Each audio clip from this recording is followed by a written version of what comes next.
महोदयांनी दिलेला आहे या त्यांच्या कालच्या बोलण्यातून समजतंय।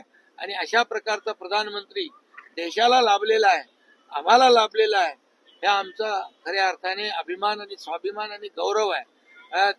आता लोक म्हणतात ना, देश का नेता कैसा हो तो आदरणीय प्रधानमंत्री मोदी जैसा हो, असं लोक आज त्यांनी ते बोलतात ते खरं करून दाखवले मोदीजींनी।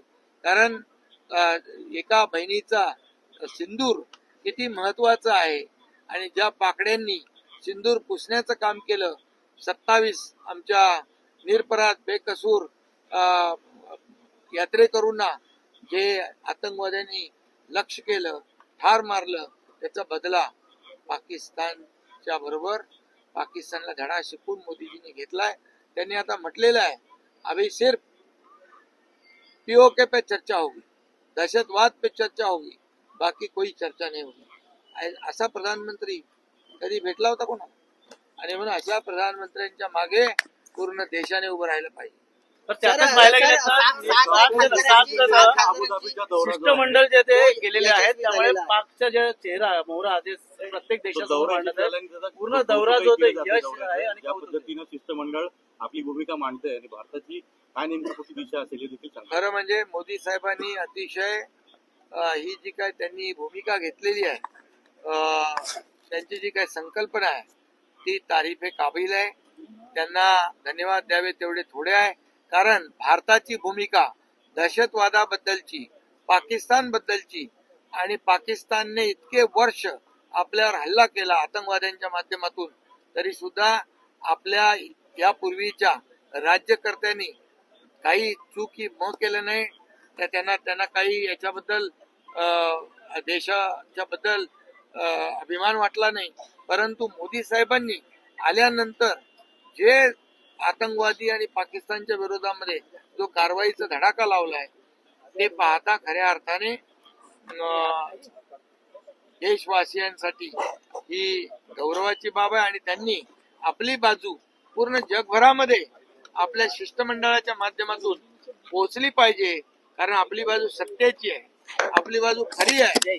आणि आपण अनेक वेळा 26/11चा हल्ला असेल, बॉम्बस्फोट असेल, संसदेवरचा हल्ला असेल, सीमेवरचा हल्ला असेल, पठाणकोटचा हल्ला असेल, हे सगळे पाकिस्तानने केलेले आहेत, पाकिस्तान धार्जिने आतंकवाद्यांनी केलेले आहेत। आणि म्हणून या ठिकाणी आपली बाजू जी आहे सत्याची बाजू पूर्ण जगाला कळली पाहिजे। भारत स्वतःहून अटॅक करत नाही, परंतु कोणी भारत छेडता नहीं, जो छेडता है उसको छोड़ता भी नहीं, असा मेसेज देखील चांगला गेलाय। आणि जी शिष्टमंडळ काल मी श्रीकांतशी बोललो, श्रीकांत शिंदेच्या बरोबर UAE मध्ये त्यांचा दौरा होता, अतिशय चांगलं वातावरण होतं आणि तिथल्या UAEच्या सर्व लोकांनी त्यांच्या तिथल्या प्रमुख लोकांनी भारताचं समर्थन केलेलं आहे, भारताच्या कारवाईचं समर्थन केलं आहे आणि पाकिस्तानला या ठिकाणी सपोर्ट करणार नाही असंही सांगितलं। विरोधक वारंवार या 7 जणांच्या शिष्टमंडळावरती बोट उचलत होते, विरोधक वारंवार या शिष्टमंडळावरती बोट उचलत होते, मात्र आता हे जे दौरे यशस्वी होताना पाहायला मिळतात। भारताची भक्कम खरं म्हणजे विरोधकांनी अशा वेळी राजकारण करता कामा नये।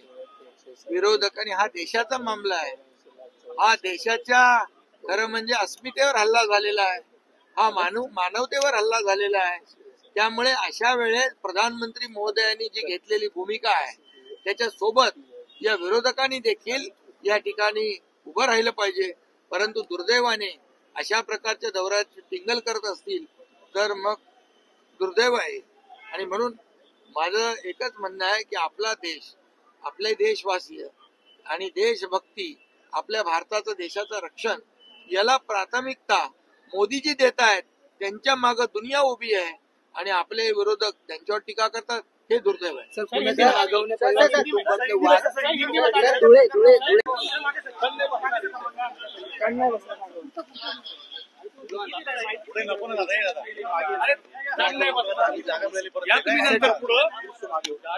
सेटअप होऊ द्या, फ्रेम लावू द्या।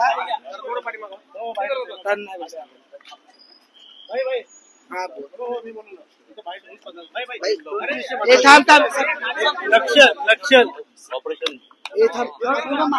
थोडं मागे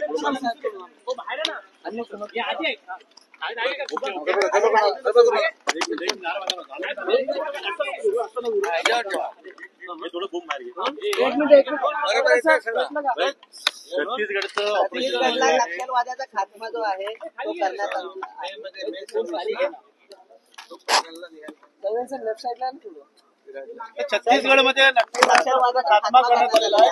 या अगोदर देखील आपण गडचिरोलीला सर्जिकल स्ट्राईक केले होते. नक्षलवाद मोठ्या प्रमाणात वाढत आहे, त्याला कुठे आळा बसावा म्हणून अशा प्रकारचा आता खात्मा करण्यात आलेला आहे.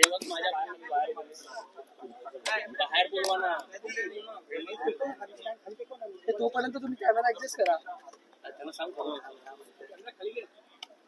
सर, छत्तीसगड नक्षलवादाचा खात्मा करण्यात आलेला आहे. या अगोदर देखील गडचिरोलीमध्ये आपल्याकडनं सर्जिकल स्ट्राईक महाराष्ट्रामध्ये झाली होती. कसं बघता, एकीकडे मोठ्या प्रमाणात नक्षलाईट वाढत आहे आणि या ठिकाणी खात्मा करण्यात आलेला आहे. गडचिरोली मधला नक्षलवाद जवळपास आपल्या C60 टीम आणि पोलीस आणि केंद्र सरकारच्या मदतीने आपण जवळपास संपुष्टात आणलेला आहे.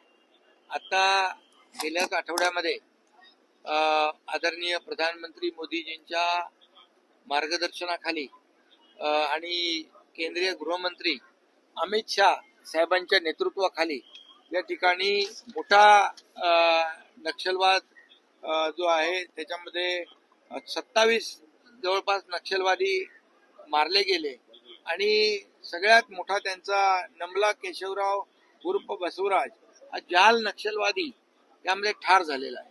त्यामुळे देशातील नक्षलवादीचं समूळ उच्चाटन आणि पूर्णपणे ऑपरेशन ब्लॅक फॉरेस्ट केंद्र सरकारने हाती घेतलेला आहे आणि यासाठी मी मोदी साहेबांचं अभिनंदन करतो आणि केंद्रीय गृहमंत्री अमित शाह साहेबांचं देखील मनापासून या ठिकाणी अभिनंदन करतो आणि सशस्त्र पोलीस दलाचंही अभिनंदन करतो की त्यांनी गेल्या आपलं जेव्हा छत्तीसगड सरकारमध्ये भारतीय जनता पक्षाचं सरकार आल्यानंतर पूर्वी अशा प्रकारच्या नक्षलवाद्यांना मारण्याचं काम, नक्षलवाद संपवण्याचं काम किंवा नक्षलवाद ना एन्काउंटर करण्याचं काम कधी होत नव्हतं. त्यांना त्या ठिकाणी अबुजमाडमध्ये मोठी लपण्याची जागा होती, परंतु केंद्रीय गृहमंत्री अमित शाह साहेबांनी त्या ठिकाणी मोठ्या प्रमाणावर लक्ष घातलं आणि छत्तीसगडचा जो नक्षलवाद आहे, कारण महाराष्ट्रातून गडचिरोलीतील नक्षलवाद जाऊन अबुजमाडमध्ये लपायचे छत्तीसगडमध्ये, परंतु छत्तीसगडमध्ये ज्या पद्धतीने कार्यवाही व्हायला पाहिजे होती तेव्हा पूर्वी होत नव्हती. परंतु आता दररोज हे नक्षलवादी मारले जात आहेत. सशस्त्र पोलीस दल त्यांचा खात्मा करतोय आणि ही मोहीम जी आहे ही मोहीम देशाचे प्रधानमंत्री मोदी साहेबांच्या नेतृत्वाखाली गृहमंत्री आपल्या देशाचे कणखर गृहमंत्री अमित शाह साहेब या नक्षलवाद्यांना ठेचल्याशिवाय राहणार नाहीत. त्यांनी ऐलान केलेला आहे की 31 मे 2026 पर्यंत देशातला पूर्ण नक्षलवाद संपवला जाईल, त्याचं समूळ उच्चाटन केलं जाईल आणि म्हणून आता तर 27 नक्षलवाद ठार झालेत आणि तो नमला केशव बसवराज हा जाल नक्षलवादी, त्याच्यावर कोट्यावधी रुपयांची बक्षिसं होती, त्याला देखील ठार करण्यात आलेला आहे. त्यामुळे नक्षलवादाचा पूर्ण बिमोड केलेला आहे, त्याचा कंबरडा मोडलेला आहे आणि मला वाटतं जे टार्गेट 31 मे 2026 पर्यंत गृहमंत्र्यांनी दिलेलं आहे ते मोदीजींच्या मार्गदर्शनाखाली पूर्ण होईल आणि या नक्षलवादाचं समोर उच्चाटन होईल. राहुल नाही तर सिंदूर वाहतोय. प्रधानमंत्री नरेंद्र मोदीजी यांचा पूर्ण देशवासियाला अभिमान आहे, मलाही अभिमान आहे आणि खऱ्या अर्थाने जे पहलगामचं आपल्या बहिणींचं सिंदूर पुसण्याचं पाप ज्या आतंकवाद्यांनी केलं होतं त्याला जशाच तसं ठोक उत्तर आणि धडा शिकवण्याचं काम मोदी साहेबांनी केलं. आणि काल देखील भाषणात त्यांनी सांगितलं माझ्या शरीरामध्ये रक्त नाही तर सिंदूर वाहतोय. म्हणजे या सिंदूर जे आहे लाडक्या बहिणींचं सिंदूर याला किती महत्व. धुळे प्रकरणामध्ये मुख्यमंत्री महोदयांनी SIT नेमलेली आहे आणि त्याच्यावर SIT नेमले, त्याची चौकशी चालू आहे. पोलीस योग्य ते चौकशी करतील, गृह विभाग सक्षम आहे आणि कुणालाही सोडलं जाणार नाही. दूध का दूध पाणी का पाणी होईल. सर, हिंदी बता रहे हैं, हिंदी बता रहे हैं, हिंदी बता रहे हैं। सर, मोदी सर, जिस तरीके से नक्सल त्याच्यावर पण मुख्यमंत्री महोदयांनी स्वतः त्या ठिकाणी काही निर्देश दिलेले आहेत. सरकार कुणालाही सोडणार नाही. ज्याने कोणी अपराध केला असेल त्याला बिलकुल पाठीशी घातलं जाणार नाही. तो कोणी असला तरी सुद्धा त्याच्यावर कारवाई होईल. सर छत्तीसगढ़ में महानगरपालिका की 27 निवडणूक है। छत्तीसगढ़ में 27 नक्सलवादियों को जो है मारा गया है. किस तरह से देखते हैं देश का एक बड़ा छत्तीसगढ़ में जो नक्सलवाद 26-27 नक्सलवादों को मारा है, मुझे लगता है कि अभी नक्सलवाद खत्म हो जाएगा. और उसमें जो बहुत ही जहाल नक्सलवादी है नमला केशवराव बसवराज, जिसके ऊपर कई करोड़ों के इनाम थे, उसको भी मारा गया है. और जब से ये छत्तीसगढ़ में सरकार बदल गई तब से ये कार्रवाई तेज हो गई है. क्योंकि पहले गढ़चिरौली में से हमारे पुलिस ने ये नक्सलवाद पूरा खत्म करने कगार पर है, लगभग खत्म हो चुका है. जो नक्सलवाद गढ़चिरौली से अबुझमाड़ जाके चुपते थे छत्तीसगढ़ में, उनको वहां पनाह देने का काम होता था. लेकिन अभी जब से केंद्रीय हमारे गृह मंत्री अमित शाह साहब ने ये पूरा कहा है कि 31 मई 2026 तक ये देश का पूरा नक्सलवाद खत्म हो जाएगा. मैं यही कहता हूँ, मुझे विश्वास है कि आदरणीय प्रधानमंत्री मोदी जी का मैं अभिनंदन करता हूँ और केंद्रीय गृह मंत्री अमित शाह जी का भी अभिनंदन करता हूँ. ऐसी बड़ी कार्रवाई कभी भी देखने को नहीं मिली है, जो इतनी बड़ी कार्रवाई कर जो पूरी तरह देश का नक्सलवाद पूरा खत्म करना चाहते हैं. और जो आम आदमी लोगों को जो वहाँ पर डेवलपमेंट हो रहा है, सब कुछ हो रहा है. और इसलिए ये बड़ी कार्रवाई नक्सलवाद के खिलाफ है. एक तरफ नक्सलवाद को खत्म कर रहे हैं यहाँ पर मोदी जी के नेतृत्व में अमित भाई, और दूसरी तरफ आतंकवाद को खत्म कर रहे हैं मोदी जी वहाँ पर. और दोनों तरफ से हमारे देश के लिए गौरव की बात है, अभिमान. सर, जिस प्रकार से देखा जाए गढ़चिरौली में इसी प्रकार की कार्रवाई जो है वो होती आ रही है, लेकिन छत्तीसगढ़ में कई तो विलम्ब हो रहा है. नहीं, गढ़चिरौली में हमारी C60 की और केंद्र के पुलिस मिलकर एक साथ यहाँ पर कंबाइन ऑपरेशन कर ये गढ़चिरौली का आतंकवाद खत्म हो चुका है, नक्सलवाद खत्म हो चुका है. लेकिन छत्तीसगढ़ में जाके चुपते थे, अभी छत्तीसगढ़ में उनको पनाह नहीं मिलती है, क्योंकि वहाँ पर सरकार बदल गई है, भारतीय जनता पार्टी की सरकार आई है.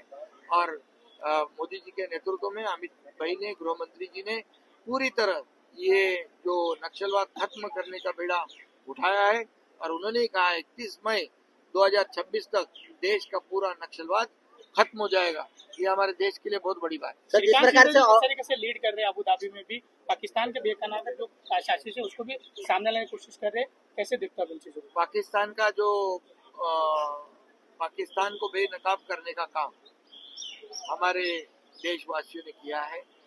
और जो पहलगाम में हुआ हमला है उसको आदरणीय प्रधानमंत्री मोदी जी ने बहुत ही सीरियसली लिया है. और कल ही कहा है कि मेरे शरीर में खून नहीं सिंदूर बह रहा है. ऐसा प्रधानमंत्री जो है, ऐसे प्रधानमंत्री जी के ऊपर हमें नाज है, हमें गर्व है, अभिमान भी है. पूरे देशवासी उनके साथ है. और इसलिए जो उन्होंने कहा है, अब सिर्फ पाकिस्तान के साथ पीओ के ऊपर बात होगी और दहशतवाद खत्म करने के ऊपर बात होगी. अगर कोई भी आतंकवादी गोली चलाता है तो उसका जवाब तोप गोला से दे दिया जाएगा. ऐसा प्रधानमंत्री आज तक हमारे देश को नहीं मिला था. और हम लोग कहते हैं कि देश का नेता कैसा हो, तो अभी प्रधानमंत्री जैसा हो कहते हैं, तो सही वो करके प्रधानमंत्री जी ने दिखाया है कि देश का नेता जो है हमारे आदरणीय प्रधानमंत्री नरेंद्र मोदी जी जैसा हमारे देश को पहली देश की सुरक्षा को अहमियत दे रहे, प्राधान्य दे रहे. इसलिए मैं बहुत बहुत धन्यवाद देता हूं. महानगरपालिका निवडणूक